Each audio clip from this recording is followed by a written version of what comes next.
Thank you. I was 6 weeks ago made it clear that I was not going to dignify what I think is a political charade and be part of Netanyahu's next campaign commercial like his last appearance was. Nothing that I heard as I watched the speech on television suggests that the majority of the Israeli people who thought it was a mistake for him to come, or the majority of Americans who think it is a mistake to go through this exercise. I saw nothing to suggest that they were wrong.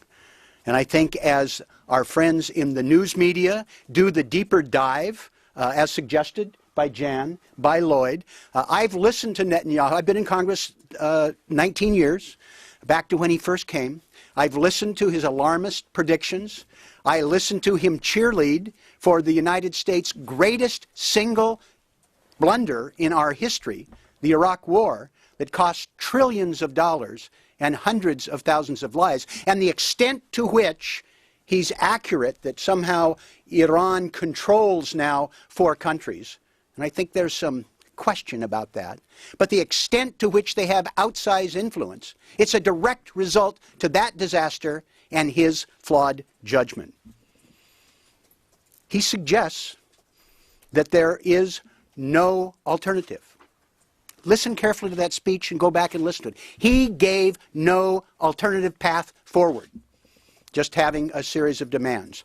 Nothing that suggests that it would have any greater success. I think people ought to challenge his assumption that Iranians and Americans will always be enemies. Now think about that. All of my friends who visited Iran as private citizens are struck by how friendly and outgoing Iranians are. All of us represent people from Iran who are here in the United States and who are not necessarily friends of the regime. But they reject that category, that there can't be warmer relations between our countries. Surveys tell us that Iran is the only country in the Middle East where the majority of people, average normal people, still have positive feelings toward the United States.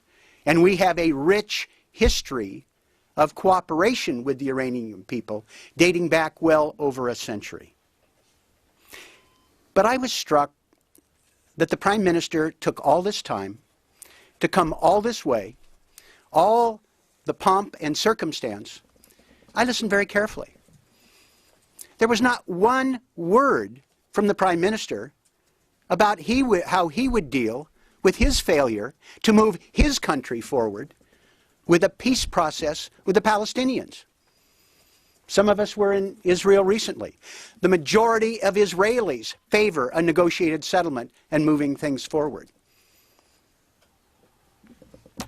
Prime Minister Netanyahu repeatedly has failed in that objective and had not one word about what he would do any differently. He's lecturing us about how we ought to conduct ourselves in the future when we have unparalleled progress with the potential of negotiations with 5 major countries aligned with us. And who thinks they're going to continue to be with us if we take his hard line and try and go it alone? I'd respectfully suggest this was a mistake. I'd respectfully suggest that Congress ought to take a deep breath, exhale, and allow the administration to see if they can bring this agreement across the finish line. Then they can always go forward with more extreme sanctions or war if they wish. Nothing is lost by attempting to make diplomacy work.